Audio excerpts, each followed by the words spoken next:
नमस्कार, आपका स्वागत है फटाफट खबरों में। मैं हूं आपके साथ रुचिका जसवाल। आज हम लेकर आए हैं उत्तराखंड के हर छोटे बड़े शहर की सबसे तेज और ताजा खबरें। तो चैनल को सब्सक्राइब कीजिए और वीडियो कहां से देख रहे हैं कमेंट बॉक्स में जरूर बताएं।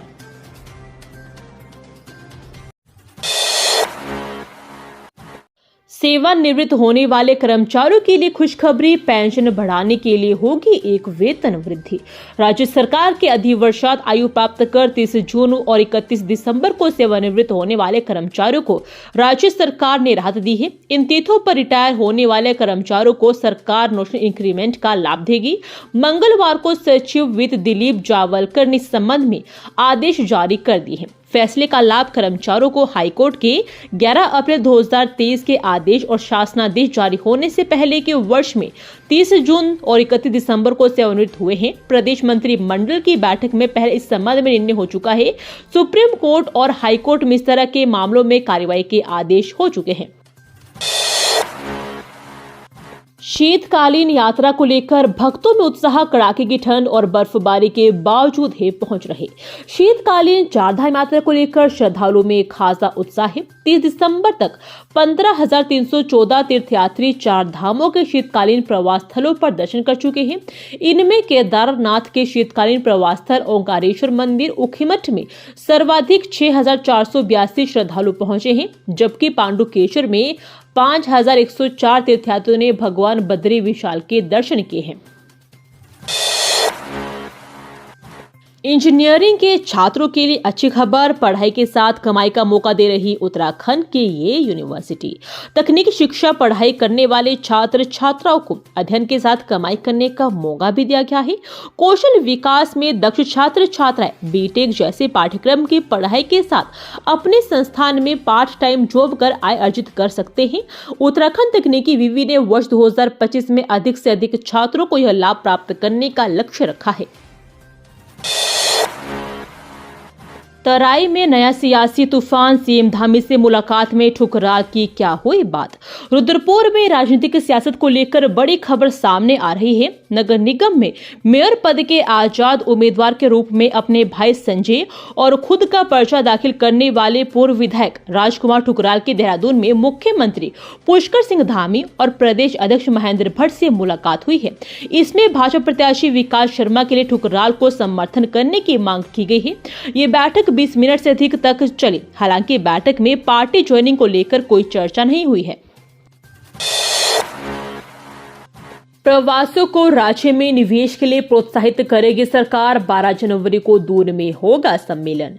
सशक्त उत्तराखंड में प्रवासियों की भागीदारी बढ़ाने के लिए 12 जनवरी को देहरादून में अंतर्राष्ट्रीय प्रवासी उत्तराखंडी सम्मेलन आयोजित होगा। इसके माध्यम से प्रदेश सरकार प्रवासी उत्तराखंडियों को राज्य में निवेश के लिए प्रोत्साहित करेगी। सम्मेलन में भाग लेने के लिए अब तक 15 देशों के प्रवासी उत्तराखंडियों ने पंजीकरण कराए हैं। मंगलवार को मुख्य सचिव राधा तुड़ी ने सचिवालय में अंतर्राष्ट्रीय प्रवासी उत्तराखंडी सम्मेलन की तैयारियों की समीक्षा की। सम्मेलन में उद्योग, पर्यटन, कौशल विकास व कृषि एवं उद्यान पर आधारित 4 सत्र होंगे, जिनमें प्रवासी उत्तराखंडियों से विशेषज्ञता के आधार पर प्रदेश में निवेश के लिए प्रोत्साहित किया जाएगा।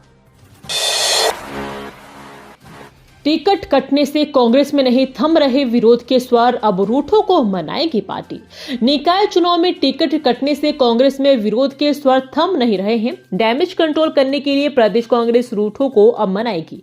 प्रदेश अध्यक्ष करण माहरा नाराज पार्टी पदाधिकारियों व कार्यकर्ताओं से बात कर उन्हें मनाने का प्रयास करेंगे। माहरा ने कहा, इस समय हमारी बड़ी लड़ाई भर्ती घोटाला और महिलाओं पर अत्याचारों के खिलाफ है। नामांकन प्रक्रिया पूरी होने के बाद नगर निगम, नगर पालिका व नगर पंचायतों के उम्मीदवारों ने चुनावी रण में मोर्चा संभाल लिया है, लेकिन दूसरी तरफ टिकट न मिलने के कारण रूठों से कांग्रेस भी असहज हो रही है। अगर पैसे नहीं भी है तो नहीं रुकेगा ट्रीटमेंट। उत्तराखंड सरकार लाई इमरजेंसी में इलाज की नई योजना।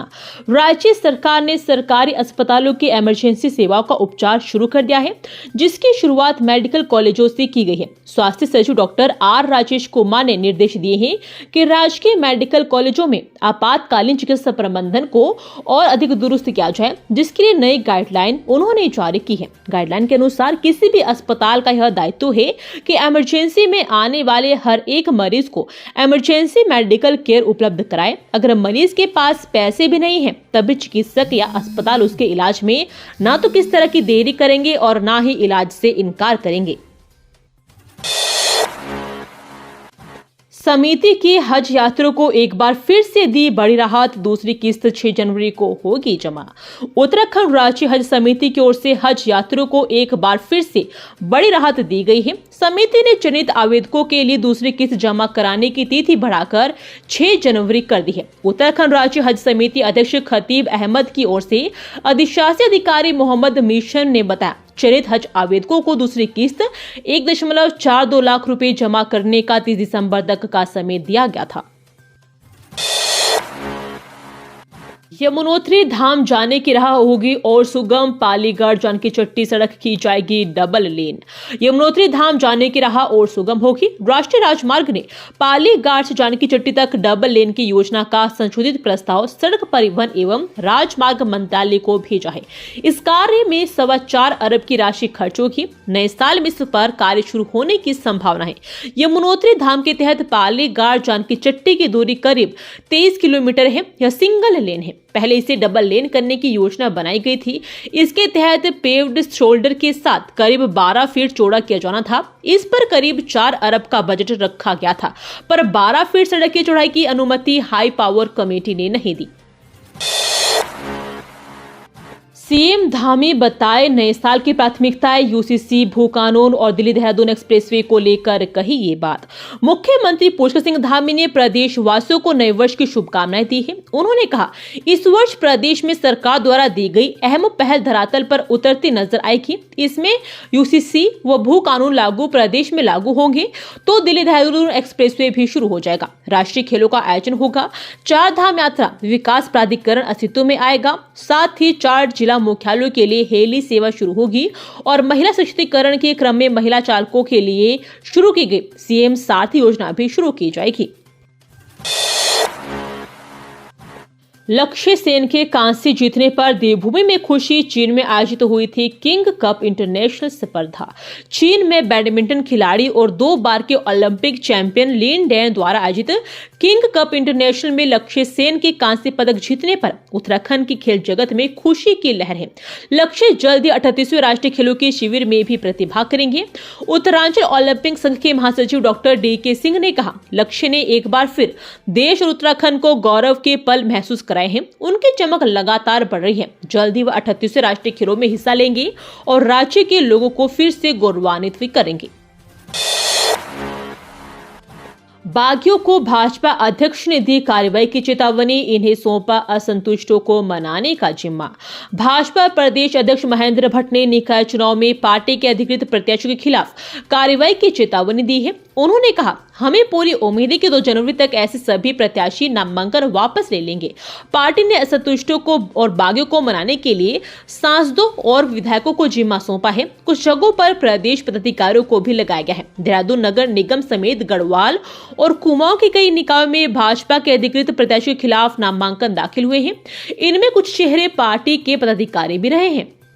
ये थी आज की फटाफट खबरें। हम मिलेंगे अगले बुलेटिन में, तब तक के लिए धन्यवाद। जय हिंद।